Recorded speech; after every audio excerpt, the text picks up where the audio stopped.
Pernahkah kalian merasa mood yang mudah berubah? Dada terasa nyeri, perut kembung, terkadang nafsu makan meningkat. Yap, biasanya adalah gejala sebelum kita menstruasi. Sebenarnya apa sih itu menstruasi?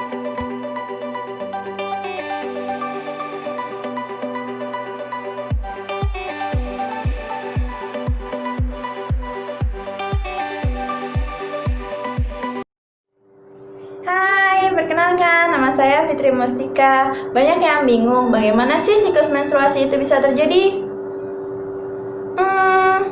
Daripada bingung, yuk kita pelajari lebih dalam apa itu siklus menstruasi. Rata-rata, siklus menstruasi adalah 21-35 hari. Kalau belum teratur, jangan khawatir. Normal kok di masa pubertas. Siklus ini dihitung dari hari pertama menstruasi yang terjadi dari 2-7 hari. Hari ke-8-13, tubuh kita mempersiapkan rahim menuju masa subur. Hari ke-14 sampai hari ke-18, tubuh kita mengalami masa subur, di mana kehamilan bisa sangat terjadi. Beberapa hari sebelum menstruasi, Sel telur bergerak dibantu silia melewati tuba falopi, di mana pertemuan sel antara sel terjadi di sana, sebelum sel yang sudah dibuahi akan tertanam di uterus.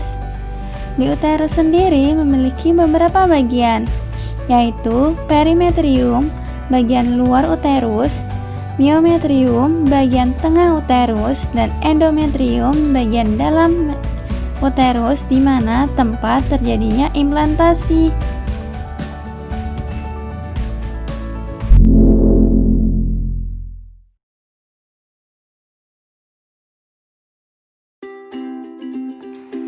Di dalam otak, terdapat bagian hipotalamus dan kelenjar hipofisis, di mana ia mengendalikan siklus ovarian untuk pematangan folikel dan sel telur.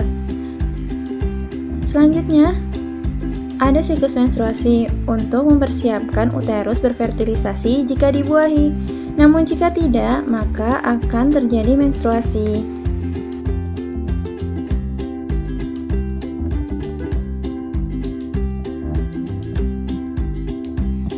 Hipotalamus mengeluarkan gonadotropin releasing hormone atau GnRH yang menyebabkan kelenjar hipofisis anterior melepaskan follicle stimulating hormone atau FSH dan luteinizing hormone atau LH untuk pematangan folikel.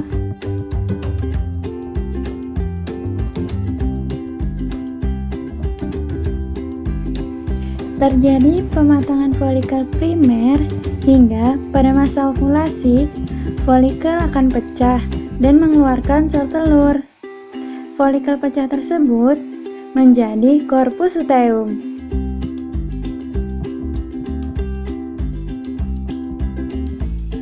Di dalam folikel terdapat oosit, di mana hanya ada satu yang akan menjadi sel telur yang siap untuk dibuahi. Terjadi perkembangan folikel yang dipacu oleh hormon FSH. Folikel yang berkembang mengaktifkan hormon estrogen yang merangsang GnRH untuk menghasilkan hormon LH. Akibat hormon LH, folikel semakin matang dan pecah hingga mengeluarkan sel telur keluar menembus dinding ovarium.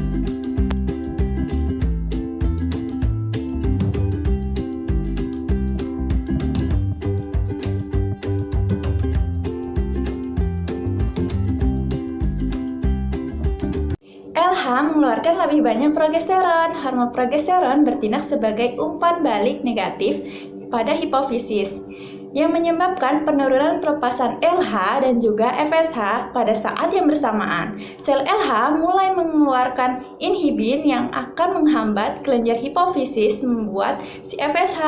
Kedua proses tadi menghasilkan penurunan kadar estrogen, yang artinya hormon progesteron lebih mendominasi, yang berfungsi sebagai proses implantasi jika terjadi pembuahan.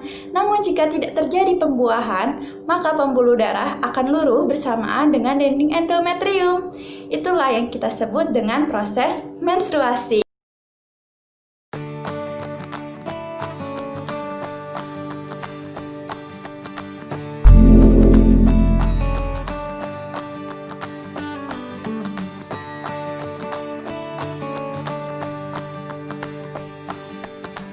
Oke, sekarang kita lihat dari bagian siklus menstruasinya ya. Dimulai dari fase folikuler yang terjadi pada hari pertama hingga hari ke-13, di mana perkembangan folikel dipacu oleh hormon FSH. Folikel yang berkembang menghasilkan perkembangan hormon estrogen pula yang mempengaruhi perubahan sekunder pada perempuan. Selain itu, hormon estrogen memicu kelenjar pituitari di otak dan menerima umpan balik dengan peningkatan LH yang setinggi-tingginya, yang menandakan dimulainya fase ovulasi yang biasa kita sebut sebagai masa subur, di mana sel ovum siap untuk dibuahi pada hari ke-14.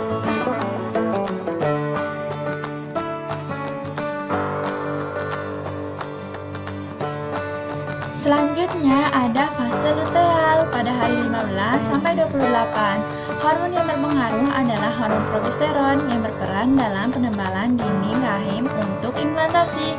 Jika tidak ada implantasi, maka hormon progesteron akan turun bersamaan dengan hormon yang lainnya. Oleh sebab itu terjadilah peluruhan dinding endometrium.